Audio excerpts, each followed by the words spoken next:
Everyone, class 10th, welcome to Mathura commerce classes. देखिए आप लोग का इकोनॉमिक्स लास्ट चैप्टर बोल रहा हूँ, अभी तो फर्स्ट हुआ ही नहीं। तो ये फर्स्ट चैप्टर का मतलब कि 9 नंबर क्वेश्चन से लघु त्रिय चल रहा है। ठीक है, 8 तक हो गया है, वीडियो बनाकर आप लोगों को दे चुके हैं, आप लोग नोट भी कर लिए होंगे।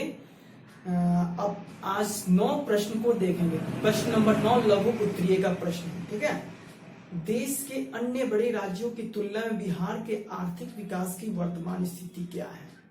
ओके, प्रश्न है देश के अन्य बड़े राज्यों की तुलना में बिहार के आर्थिक विकास की वर्तमान स्थिति क्या है।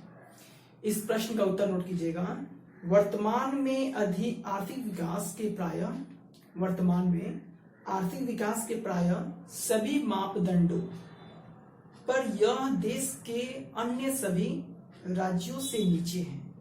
यानी वर्तमान आर्थिक विकास के प्राय सभी मापदंडों पर यह देश के अन्य सभी राज्यों से नीचे हैं। अन्य राज्यों की तुलना में बिहार वासियों की प्रति व्यक्ति आय भी बहुत कम है। बिहार की जनसंख्या वृद्धि दर 2.5% है, जो अन्य राज्यों की तुलना में अधिक है। यहाँ की साक्षरता दर अन्य राज्यों की तुलना में बहुत ही कम अर्थात मात्र 47.53% है। बिहार की 80% जनसंख्या कृषि पर निर्भर रहती है। ठीक है, बिहार की 42% जनता गरीबी रेखा के नीचे जीवन यापन करती है। ओके, ये प्रश्न 9 का उत्तर था। प्रश्न नंबर 10, अधिसंरचना विकास की दृष्टि से बिहार की क्या स्थिति है। अधिसंरचना विकास की दृष्टि से बिहार की क्या स्थिति है। तो देखिए, अधिसंरचना विकास की दृष्टि से बिहार अन्य विकसित राज्यों की तुलना में पीछे है। राज्य में प्रति व्यक्ति बिजली का उपयोग कम है। कृषि, उद्योग, व्यापार के लिए राज्यों में सड़कों की स्थिति क्या है, दयनीय है। प्रति लाख जनसंख्या पर सड़कों का घनत्व मात्र 111 किलोमीटर है। देश में सबसे अधिक निरक्षर बिहार राज्य में है, मतलब बिहार राज्य में ही सबसे क्या है, अनपढ़ है। इसकी साक्षरता दर मात्र 47% 2001 में थी। राज्य की स्वास्थ्य सेवा भी जर्जर अवस्था में है। तो ये प्रश्न 10 हो गया। प्रश्न 11, बिहार में विकास की भावी संभावनाएं क्या है। प्रश्न 11 है, बिहार में विकास की भावी संभावनाएं क्या है। उत्तर इसका नोट कीजिएगा। पूर्वी भारत का एक प्रमुख राज्य होने पर भी बिहार आर्थिक दृष्टि से एक पिछड़ा राज्य हुआ है तथा इसके विकास का स्तर बहुत निम्न है। पिछले दशक के अंतर्गत जहां पंजाब, हरियाणा, गुजरात, महाराष्ट्र तथा दक्षिण भारत के राज्यों का बहुत तेजी से विकास हुआ, वहां बिहार के विकास की दर बहुत धीमी है।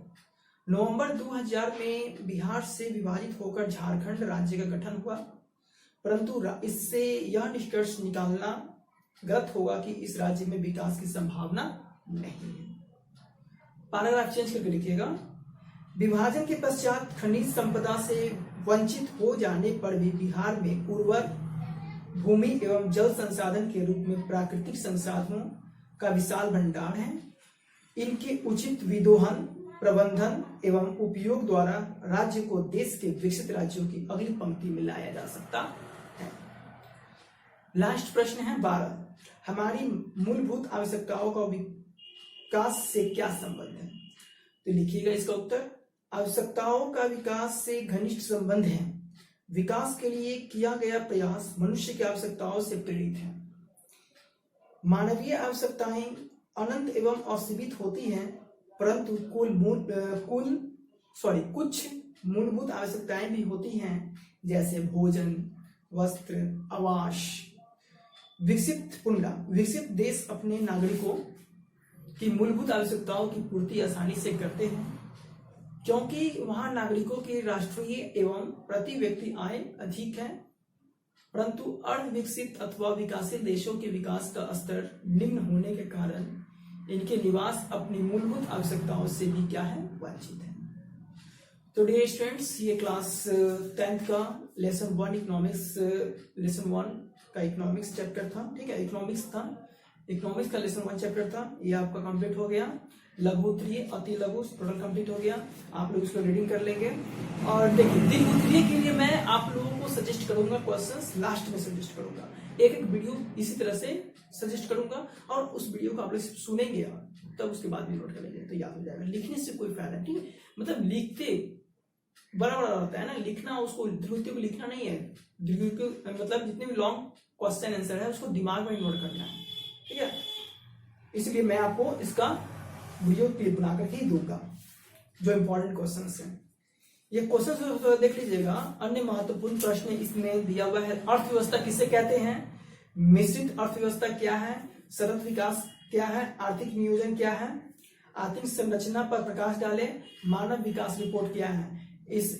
मतलब है ना, 6 प्रश्न को देखिएगा, बुक में दिया है प्रश्न के साथ में या अलग से दिया गया है। अलग से दिया होगा छोड़ दीजिएगा, ठीक है, क्योंकि पीछे हो चुका है। अब हम लोग नेक्स्ट लेसन 2 में चलेंगे कल से। ओके, इकोनॉमिक्स आपका 1 चैप्टर कंप्लीट हो गया। ओके डियर स्टूडेंट्स, इसको आप नोट कीजिएगा। नोट बनाने के बाद में इसको रीडिंग भी दीजिएगा, याद भी कीजिएगा, और आप लोग लेसन 1 को कंप्लीट कर लीजिएगा रीडिंग देकर के बुक को। और ऑब्जेक्टिव क्वेश्चन सब भी, fill in the blanks, match the following, true false, ये सब टोटल देख लीजिएगा और देख कर याद भी करते रहिएगा। लेसन 1 हिस्ट्री 4 लेसन तक आप लोग याद कीजिएगा, ज्योग्राफी 3 लेसन तक याद कीजिएगा, और इकोनॉमिक्स 1 लेसन याद कीजिएगा फिलहाल। उसके बाद में हिस्ट्री हो गया, ज्योग्राफी हो गया, इकोनॉमिक्स हो गया, एक हो गया हिस्ट्री हो गया। हिस्ट्री, हाँ हिस्ट्री तो हो ही गया। पॉलिटिकल साइंस, पॉलिटिकल साइंस में आप मुझे बताएंगे आज ग्रुप में कि कहाँ तक पढ़ाई हुई है। Okay, thank you this much for today.